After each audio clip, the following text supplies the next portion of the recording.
तो मूवी शुरू होती है एक जेल से, जहां पर उस जेल में एक कैदी को जंजीरों से जकड़े होते हैं और जेल की सिपाही वहां पर आकर जेल खोलते हैं और इस कैदी को घसीटकर ऊपर एक बालकनी में लेकर जाते हैं, जहां पर बहुत से लोग जोर जोर से चिल्ला रहे होते हैं। लोग गुस्से से इस आदमी को कातिल खूनी दरिंदा कहते हुए नजर आते हैं, जिसके बाद जेलर एक गार्ड को उसकी सजा का ऐलान पढ़ने को कहता है। गार्ड के सामने कहता है कि कोर्ट 2 दिन बाद इस कैदी को फांसी की सजा सुनाई है, लेकिन फांसी से पहले जल्लाद इसे सुलही पर लटकाकर इसके हाथ पैर तोड़ देंगे। और ये सुनकर लोग बहुत खुश होते हैं। अब आखिर ये कैदी कौन है, आगे देखते हैं। यहाँ से सीन शिफ्ट होता है और इस कहानी को कुछ साल पीछे ले जाया जाता है, जहाँ पर हम पेरिस के एक फिश मार्केट को देखते हैं, जो शहर की सबसे बदबूदार जगह भी मानी जाती थी। लोग मछली और गोश्त बेचकर अपना गुजारा करते थे। यहीं पर हम एक मछली बेचने वाली औरत को देखते हैं और यहीं पर उसका मरा हुआ बच्चा पैदा होता है। और इस औरत के पहले भी ऐसे ही 4 बच्चे भी मरे हुए पैदा हो चुके थे और वो अपने बच्चे को ही पैर मारकर उसी सड़ी हुई मछलियों के साथ फेंक देती है। लेकिन इस बार इसने जिंदा बच्चा पैदा किया था और वो उसे भी फेंक देती है, ये समझकर कि उसका ये भी बच्चा मरा हुआ पैदा हुआ है। और वहाँ पर पड़ी बदबूदार मछलियों को सूंघकर उसका बच्चा रो पड़ता है और वहाँ पर खड़े कुछ लोग उस बच्चे को देख लेते हैं और इसकी माँ को बुरा भला कहने लगते हैं। और ये बच्चा वही कैदी था जिसे सजा दिया जा रहा था। इस कैदी का नाम जॉन था।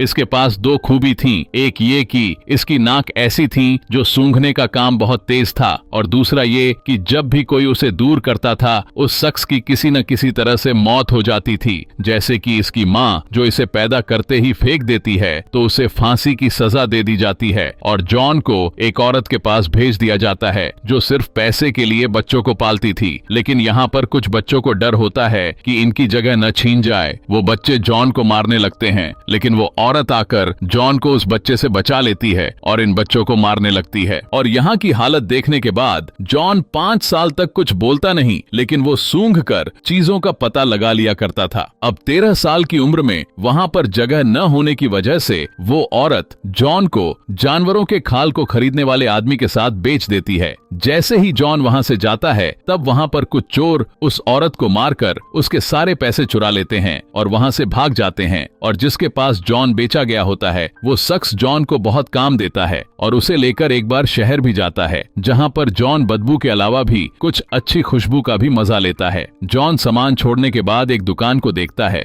जो परफ्यूम शॉप होती है और वो उसके तरफ खींचा चला जाता है। वो एक दुकानदार के हाथ में एक परफ्यूम देखता है जो बहुत फेमस परफ्यूम था और इसी दौरान उसे एक और खुशबू का एहसास होता है जो कि एक फल बेचने वाली लड़की से आ रही थी। वो इसकी तरफ खींचा चला जाता है और वो लड़की उसे भूखा हुआ समझकर कुछ फल देती है, लेकिन जॉन उसका हाथ पकड़ लेता है, जिसे देखकर वो डर जाती है और वहाँ से भाग जाती है। जिसके बाद जॉन अपनी सूंघने की एबिलिटी से उसे ढूंढ लेता है और उसके पीछे जाकर बैठ जाता है। लड़की जब उसे देखती है तो डर कर जोर से चिल्लाने लगती है, लेकिन जॉन उसका मुंह दबा लेता है और लोगों के डर से उसके मुंह को दबाए रखता है कि लोग इकट्ठे ना हो जाएं।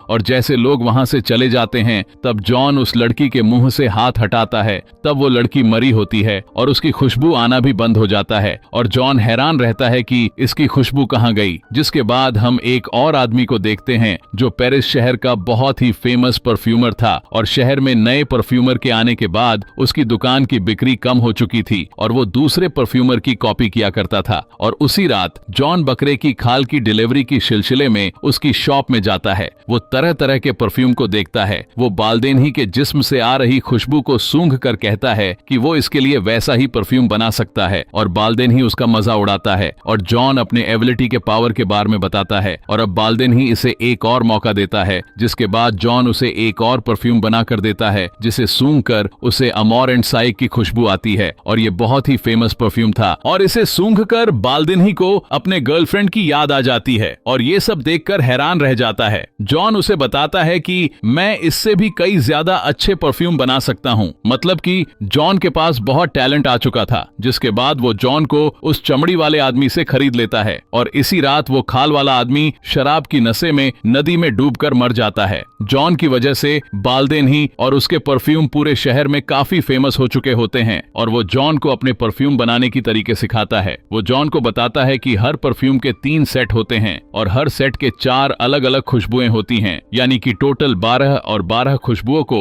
इंसान आराम से पहचान सकता है। और इससे अलग अगर कोई 13वीं खुशबू को बना ले तो दुनिया का कोई भी शख्स इसका तोड़ नहीं निकाल सकता। इस बात को सुनकर जॉन को बहुत अजीब फील होता है। वो सोचने लगता है कि वो इस काम को करके दिखाएगा। वो बाल्देन से इसका तरीका सीखने के लिए कहता है और वो दुनिया का सबसे बेहतरीन तरीका देने का प्रॉमिस करता है। बाल्देन 10,000 फूलों को अपने डिजाइन किए गए मशीन के मुताबिक एक बोतल में डालने का तरीका बताता है, जिसे इसने पेरिस से पहले से सीखा था। एक दिन बाल्देन जॉन को रोते हुए देखता है और जब वो जॉन से रोने की वजह पूछता है तो जॉन कहता है कि तुम झूठे हो, और वो बताता है इसका तरीका फ्लॉफ है। मैं कांच लोहे जैसे चीज को भी बोतल में कैद नहीं कर सका। जिसके बाद अचानक से जॉन बेहोश होकर वहीं पर गिर जाता है। अब बाल्देन जॉन के बीमार हो जाने से परेशान हो जाता है कि उसकी सबसे बेशकीमती चीज ना चली जाए। जॉन बाल्देन से और कई नए तरीके के बारे में पूछता है तो बाल्देन इसे जानवरों के शरीर से निकालने की खुशबू का तरीका बताता है और उसे ग्रास जाने को कहता है। मतलब कि बाल्देन जॉन को ग्रास में बेच देता है और जॉन के जाते ही इसका घर टूट जाता है, जिसकी वजह से बाल्देन की भी मौत हो जाती है। ग्रास जाते हुए जॉन को पहली बार आजादी का एहसास होता है। वो किसी का भी अब गुलाम नहीं था और अपने फैसले खुद ले सकता था। अब ग्रास जाने के लिए 2 रास्ते होते हैं, जो एक गांव से जाता है और दूसरा पहाड़ों की तरफ से, लेकिन वो पहाड़ की तरफ से जाना शुरू कर देता है।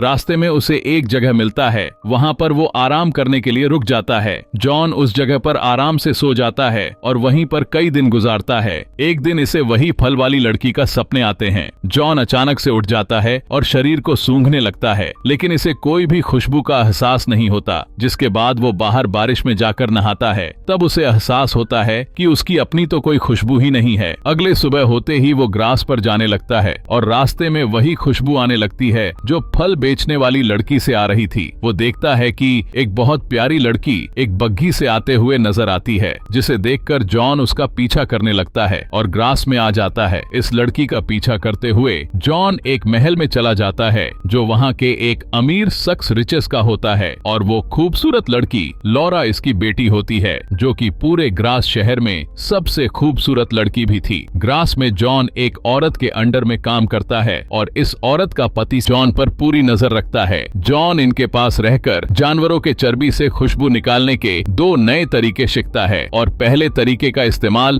अपने साथ काम करने वाली लड़की पर करता है, जिसमें वो एक लड़की को एक बड़े से टैंक में जानवरों के साथ उबालने लगता है, लेकिन वो उस काम में फेल हो जाता है और अपने दूसरे तरीके के लिए वो एक औरत को पकड़ता है और वो जानवरों के चर्बी का इस्तेमाल एक कपड़े का लेप लगाकर करता है। और जिसके बाद जॉन उसी औरत को मार देता है जिसके पास काम करता था, उसकी बाल को काट देता है और उसकी बॉडी पर लेप लगाकर एक कपड़े में लपेट देता है और इसके शरीर से चर्बी निकालकर बाल्देन ही के सिखाए हुए तरीके से खुशबू निकालने में कामयाब हो जाता है। जिसके बाद एक पालतू कुत्ते पर इस्तेमाल करके चेक करता है और वो अब बाल्देन ही के बताए हुए 13 बॉटल का सेट तैयार करता है। लॉरा के बर्थडे पार्टी में सारी लड़की हाइड एंड सीक खेलती है, जहां मौका पाकर जॉन भी आ जाता है और लॉरा पर हमला करता है, लेकिन लॉरा बच जाती है और उसी पार्टी से 2 जुड़वा बहनें गायब हो जाती है। जिसके बाद हम देखते हैं कि जॉन इन दोनों लड़कियों को मारकर अपने सेट की 2 बोतल तैयार करता है और उन दोनों बहनों की लाशें शहर के पुल के पानी में नजर आती है और कुछ ही दिन शहर से लड़कियां गायब होने लगती हैं। जब लोगों को इस बात का पता चलता है कि इस शहर से लड़कियां गायब हो रही है और उसकी मौत हो जा रही है, तब सभी लोग अपने घर से अपने अपने लड़कियों को बाहर नहीं निकालते हैं और अपने अपने घरों में ताला मार कर रखते हैं। लेकिन जॉन किसी भी तरह करके 12 बॉटल्स का सेट तैयार कर लेता है और इन्हें एक बड़ी बॉटल में मिला देता है। लेकिन अभी भी ये एक परफेक्ट परफ्यूम नहीं बना होता है, मतलब कि अभी उसे एक और बॉटल चाहिए, यानी उसे लॉरा का कत्ल करना होगा। अब ये सब देखकर रिचेस कहता है कि जितनी लड़कियों का डेथ हुई हैं, वे सारे के सारे लड़कियों कुंवारी थीं और इनकी बॉडी पर कोई जोर जबरदस्ती का निशान भी नहीं था। इस कातिल ने इस लड़कियों को किसी खास वजह से मारा है। सब लोग मदद के लिए चर्च में जाते हैं और चर्च का फादर इनके बीच बात करता है। वहाँ पर एक आदमी आकर एक आदमी की पकड़े जाने की खबर सुनाता है, जिसे सुनकर ये सभी के सभी बहुत खुश होते हैं। लेकिन रिचेस को इस खबर पर यकीन नहीं होता और उसे अपने बेटी के लिए फिक्र होने लग जाता है। उससे जब कुछ सुझाव नहीं दिखता तो वो अगले ही दिन अपनी बेटी लॉरा को लेकर ग्रास छोड़कर चल जाता है। जॉन शहर से जाती लॉरा को उसकी खुशबू को फील करने लगता है और उसका पीछा करता है और अपनी पावर से उसे ढूंढ लेता है। और दूसरी तरफ एक कुत्ता अपने मालकिन की कपड़े को जॉन के कमरे में मिलता मिलता है जिसे ड्रॉयड देख लेता है। ड्रॉयड जॉन के साथ काम किया करता था और पुलिस के छानबीन करने पर बाकी और लड़कियों के बाल और कपड़े मिल जाते हैं। रिचेस अपनी बेटी लॉरा के साथ एक होटल में रात गुजारता है जहां वो अपने बेटी की चाबी अपने पास ही रखता है, लेकिन जॉन उसके कमरे से वो चाबी उठा लेता है और लॉरा के कमरे में चला जाता है। अगले दिन जैसे रिचेस लॉरा के कमरे में जाता है तो वो उसकी लाश को देखकर बहुत रोता है और जॉन 13वीं बोतल बनाकर कामयाब हो जाता है और इसे अपनी फाइनल बोतल में मिला देता है कि तभी वहां पर पुलिस आकर उसे पकड़ लेती है और ये कहानी 2 दिन बाद होने वाली सजा से शुरू होती है। बहुत दूर दूर से लोग जॉन को उसके मौत को देखने के लिए आते हैं और जैसे ही उसे जेल से निकाला जाता है, जॉन इस मौके का फायदा उठाकर अपने बनाए हुए परफ्यूम का ढक्कन खोल देता है।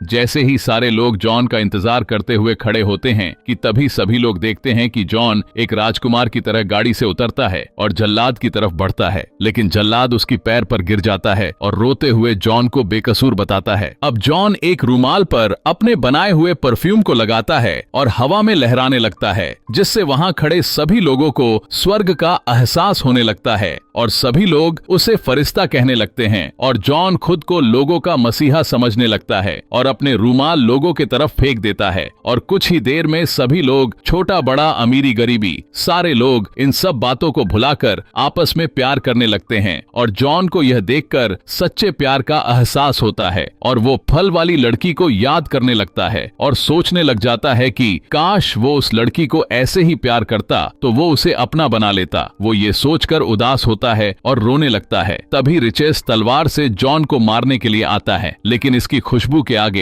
वो भी बेकाबू हो जाता है और उसके पैरों पर गिरकर उससे माफी मांगने लगता है। जॉन को अपने गलतियों का एहसास होने लगता है, इसलिए वो इस शहर से रवाना हो जाता है। कुछ देर के बाद शहर के लोग से परफ्यूम का असर खत्म हो जाता है, जिसके बाद जॉन उसी मछली बाजार में जाता है कहां पर वो पैदा हुआ था और जेब से अपनी परफ्यूम की बोतल को निकालकर अपने ऊपर गिरा लेता है और वहां पर बैठे हुए सभी परफ्यूम की वजह से जॉन के ऊपर गिर पड़ते हैं और उसे नोचने लगते हैं और सभी लोग मिलकर उसे खा जाते हैं और इस तरह से जॉन भी मारा जाता है।